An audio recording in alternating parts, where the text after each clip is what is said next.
जी listener, मैं हूं Sajid Rashid from webtutoring.com की जानिब से। और आज मैं आपके लिए वर्डप्रेस का अगला ट्यूटोरियल लेके हाजिर हुआ जिसमें हम लोग सीखेंगे कि हम लोग अपने जो कि है डैशबोर्ड को कैसे यूज़ कर सकते हैं।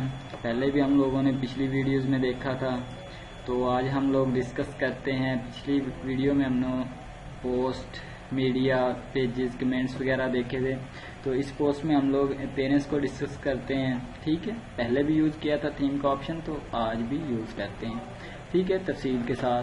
तो सबसे पहले मैंने अपने डैशबोर्ड में लॉगिन हो जाना है और उसके बाद मैंने क्या करना है कि अपीयरेंस पे क्लिक करना है। अपीयरेंस पे जब मैं माउस लेके आता हूँ तो उसका एक मेन्यू आ जाता है, थीम्स, कस्टमाइज, विडगेट्स, मेन्यू, एडिट। ठीक है, तो इसमें सबसे पहले हम लोग थीम्स को डिस्कस करते हैं। थीम्स पे क्लिक किया तो यहाँ पे व्यूअर्स हम लोग देख रहे हैं कि यहाँ पे कुल 4 थीम्स मुझे नज़र आ रहे हैं। एक जो मैंने इंस्टॉल किया था और ये 3 जो उनके डिफ़ॉल्ट थीम्स हैं। ठीक है, तो मैं यहाँ पे ऐड, तो सबसे ऊपर यहाँ पे मैं करता हूँ कि ऐड न्यू पे क्लिक करता हूँ। ठीक है, तो यहाँ से अगर मैं इंटरनेट के साथ कनेक्ट होता तो यहाँ पे मेरे पास कुछ सजेशन थीम्स आ जाते जो कि वर्डप्रेस अलाउ करता है। और यहाँ से इसकी कैटेगरी ये फीचर्ड है, उसके बाद पॉपुलर्स, लेटेस्ट। ठीक है, तो इस तरह के हम लोग यहाँ से थीम्स ढूंढ सकते हैं। और यहाँ पे ये सर्च का ऑप्शन है, यहाँ से हम लोग अपनी मर्जी का कैटेगरी में थीम्स को सिलेक्ट कर सकते हैं। और दूसरा ऑप्शन व्यूअर्स यहाँ पे आ जाता है ऊपर ऐड थीम्स। ठीक है, और यहाँ पे उसके आगे बटन है अपलोड थीम्स का। यहाँ पे हम लोग क्लिक करके एक नया थीम जो कि हमारे पास मौजूद होता है तो उसे हम लोग यहाँ पे इंस्टॉल कर सकते हैं। मैं चूज फाइल पे क्लिक करता हूँ, पहले भी हम लोगों ने देखा था, तो मेरे पास ये बुक योर ट्रैवल है। ठीक है, तो इस तरह के हम लोग यहाँ से सिंपली जिप फाइल में हमारा जो थीम होगा वो यहाँ पे हम लोग ओपन कर लेंगे और इंस्टॉल कर लेंगे। उसके बाद हमारा अपीयरेंस के मेन्यू में दूसरा ऑप्शन है कस्टमाइज का।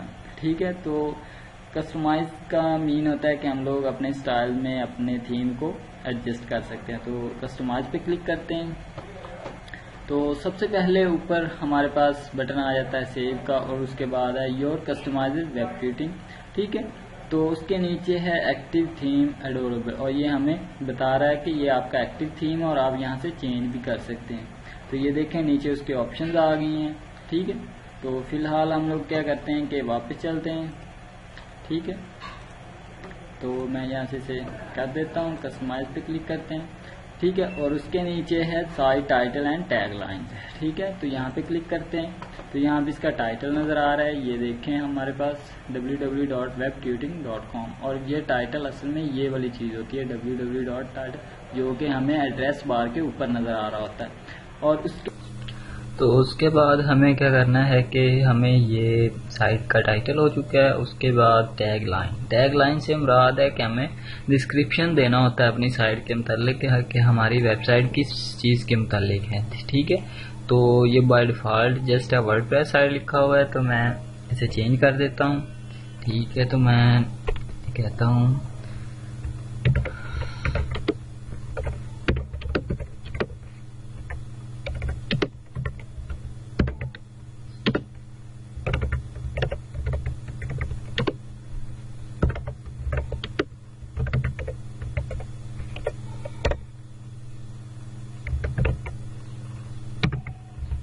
ठीक है, तो मैंने लिख दिया this site is all about WordPress tutorials. ठीक है, उसके बाद इसके नीचे एक में हमारे पास बटन है नेविगेशन बार का, तो हमें बताया कि यहाँ पे लिखा हुआ है प्राइमरी और सेकेंडरी मेन्यू सेलेक्ट। ठीक है, सेकेंडरी में भी हम लोग मेन्यू सेलेक्ट कर सकते हैं। असल में इन मेन्यूज़ की बात कर रहे हैं जो हमारे पास ये वाली लिस्ट है, हमारा मेन्यू है ऊपर नेविगेशन बार।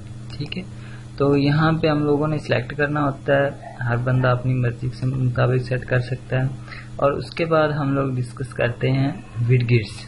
ठीक है, तो विडगेट्स असल में चीज़ें क्या हैं मैं आपको बताता चलूँ कि अगर हम लोग हेडर की बात करते हैं तो इसमें अगर ये वाला विडगेट्स है, सर्च जो है ना, ये वाली चीज़ विडगेट्स के तौर पे आई हुई है, और यानी एक तरह की प्लगइन्स ही होती हैं। ठीक है ना, उसके बाद ये फुटर 1 है, ठीक है। तो मैं यहाँ पे कुछ प्लगइन, ये देखें फुटर हमारा खाली पड़ा हुआ है, तो मैं यहाँ पे ऐड करता हूँ ताकि आपको पता चल जाए। तो यहाँ पे बहुत सी प्लगइन्स हैं, माई theme shop, Facebook live page और इस तरह की चीज़ें आ गई हैं, पेजेस, रिसेंट कमेंट्स और search engine, tag cloud, text. तो मैं फ़िलहाल क्या करता हूँ, कैलेंडर को अभी तक सेलेक्ट कर देता हूँ। तो ये देखें हमारी जो टैग लाइन है, हमारा जो विडगेट्स है वो हो चुका है, इंसर्ट हो चुका है। तो अब बात करते हैं, मैं कहता हूँ कि ठीक है, उसके बाद फुटर 2 की बात करते हैं या इसी रहेगी। ठीक है, तो यहाँ पे ऐड पे क्लिक करता हूँ और मैं यहाँ पे कहता हूँ कि कौन सा विडगेट्स चाहिए, कौन सा ये वाला कर देते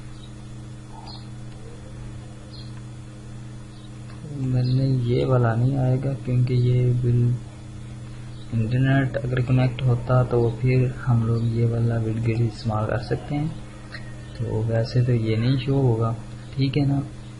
तो हमें क्या करना है कि कस्टम मेन्यू ये वाला सेलेक्ट कर लेते हैं, ठीक है। और इसके बाद इसे क्लोज करते हैं। मुझे कुछ चीज़ें नज़र नहीं आएंगी क्योंकि हम लोग इंटरनेट से कनेक्ट नहीं है, ठीक है, जिसकी वजह से ये चीज़ें नज़र नहीं आ रही, ठीक है। इसके बाद ये मेटा और RSS कर लेते हैं। तो ये देखें मेटा और RSS आ चुका है हमारे पास, ठीक है। तो सेव एंड पब्लिश पे क्लिक करते हैं, ठीक हो गया। उसके बाद हम लोग वापस चलते हैं, ठीक है।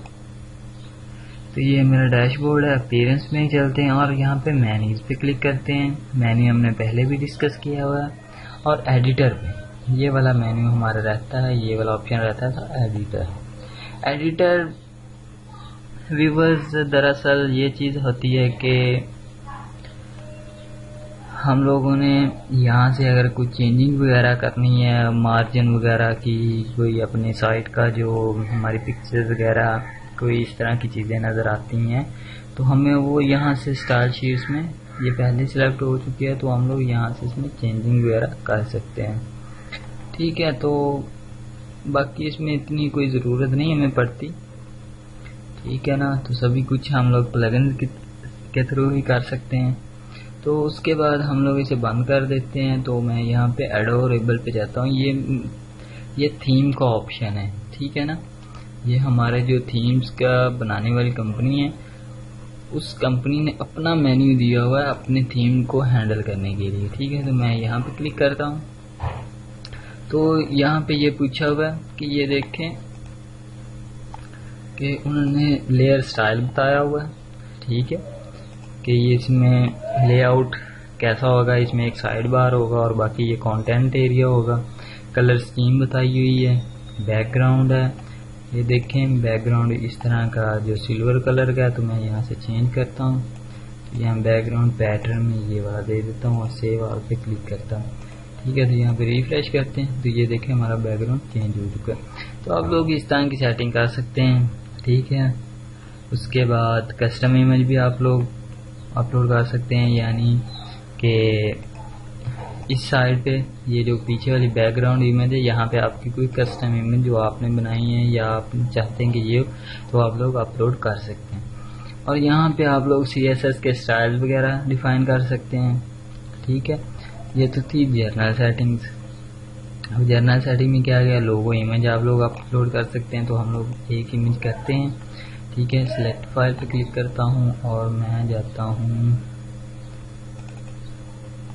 ठीक है। तो इसके अंदर मेरे पास कुछ पिक्चर्स पड़ी हुई होंगी, ठीक है। तो ये मेरे पास, हाँ, तो ये वाला कर लेते हैं लोगो,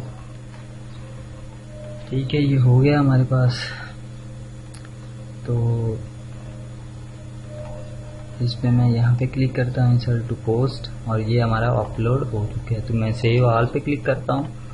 तो साथ साथ देखते हैं कि ये क्या, ये देखिए हमारा आ गया है, लेकिन ये बड़ा है तो इस वजह से यहाँ पे नहीं आ रहा, बाकी ये हमारी इमेज अपलोड हो चुकी है। उसके बाद फेविकॉन ये वाला, ये तो हमारा जो है जैम्प का बाय डिफ़ॉल्ट फेविकॉन आ चुका है, ठीक है ना। तो आप लोग यहाँ से ये भी अपलोड कर सकते हैं। उसके बाद हेडर कोड वगैरह, फुटर कोड, ठीक है। तो ये देखें कॉपीराइट क्या चीज़ है, यहाँ पे है www.webtweeting copyrights 2015, ठीक है।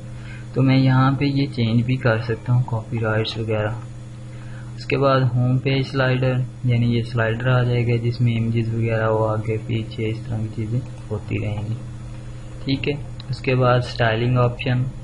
स्टाइलिंग ऑप्शन में हम लोग क्या करते हैं कि ये पहले भी हम लोग देख सकते हैं, सिंगल पोस्ट, ठीक है। पोस्ट मेटा ये एसईओ का मुतल्लिक है, ठीक है, तो ये ऑन ही रहने देनी है। ब्रीड क्रम्स ये भी ऑन रहने देना है।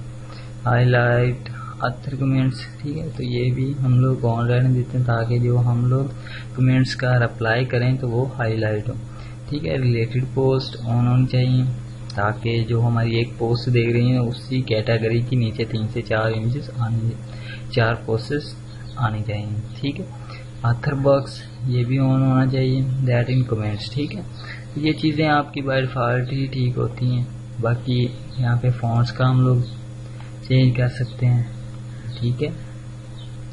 तो उसके बाद सोशल बटन, यहाँ पे मैं ये बटन्स ऑन कर सकता हूँ, ठीक है। तो इस तरह की चीज़ें हम लोग यहाँ पे कर सकते हैं। तो आप लोग अपनी मर्ज़ी से अपना कर लें।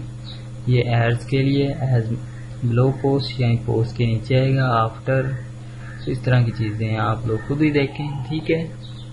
और यहाँ पे आ जाता है नेविगेशन बार। तो सेकेंडरी नेविगेशन बार ये हमारे पास अभी ऑन है, ठीक हो गया। और यहाँ पे इंपोर्ट एक्सपोर्ट, ठीक है। तो यहाँ पे लिखा होता है इंपोर्ट एक्सपोर्ट, ठीक है। तो यहाँ पे एक्सपोर्ट कॉपी